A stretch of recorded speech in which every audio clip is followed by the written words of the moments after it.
తాకట్లో ఉన్న మీ బంగారాన్ని విడిపించి ఆ రోజు ఆన్లైన్ రేటుకి కొంటాం. Sharma gold company.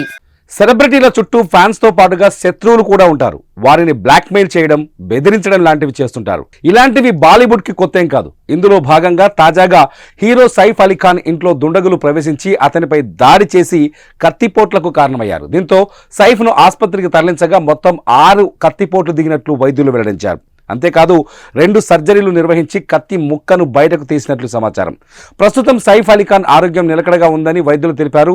ఈ విషయంపై ముంబై క్రైమ్ బ్రాంచ్ పోలీసులు సీరియస్ గా విచారణ మొదలుపెట్టారు. ఇక సైఫ్ అలీ ఖాన్ పై దాడి జరిగిన ఘటన గురించి మిగతా సెలబ్రిటీలు వారి సోషల్ మీడియాలో భాగంగా ఒక్కొక్కరు ఒక్కోలా స్పందిస్తున్నారు. ఇందులో భాగంగా సైఫ్ సతీమణి హీరోయిన్ కరీనా కపూర్ కూడా ఎమోషనల్ అవుతూ ఇది తమ కుటుంబానికి చాలా కఠినమైన రోజు, అసలు ఏం జరిగిందో తెలుసుకునే ప్రయత్నం చేస్తున్నాం, ఈ కష్ట సమయంలో అండగా నిలిచిన వారికి ధన్యవాదాలు, మీడియా ప్రతినిధులు తెలిసి తెలియని కథనాలను ప్రచారం చేయకూడదని కోరుకుంటున్నాను, ఈ ఘటన గురించి తేరుకునేందుకు కొంత సమయం ఇవ్వాలని అభ్యర్థిస్తున్నానని ఇన్స్టాలో ఎమోషనల్ పోస్ట్ చేశారు. ప్రస్తుతం ఈ పోస్ట్ సోషల్ మీడియాలో వైరల్ అవుతోంది. ఇక నిన్న తెల్లవారుజామున 2:30 సైఫ్ అలీ ఖాన్ పై దాడి జరిగింది. సైఫ్ అతని కుటుంబ సభ్యులు నిద్రలో ఉండగా ఇంట్లోకి చొరబడిన దుండగుడు చోరీకి యత్నించాడు. సైఫ్ అడ్డుకునేందుకు ప్రయత్నించిన క్రమంలో అతనిపై దాడి చేసి పరారైనట్లు తెలుస్తోంది. కత్తిపోట్లకు గురైన సైఫ్ లీలావతి ఆసుపత్రిలో చికిత్స పొందుతున్నారు.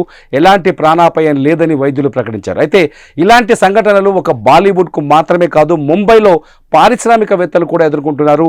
రిలయన్స్ ఇండస్ట్రీస్ అధినేత ముఖేష్ అంబానీకి ఒకసారి 20 కోట్లు ఇవ్వకపోతే నీ కుటుంబాన్ని చంపేస్తానని మెయిల్లో బెదిరింపు కూడా వచ్చినట్టు తెలుస్తోంది. ఈ వార్త కూడా అప్పట్లో సంచలనం సృష్టించింది. నిన్న మొన్నటి వరకు సల్మాన్ ఖాన్ కూడా బిష్నోయ్ గ్యాంగ్ చంపేస్తామని బెదిరించింది. తాజాగా సైఫ్ పై దాడి చేయడంతో ముంబై పోలీసులు అప్రమత్తమయ్యారు.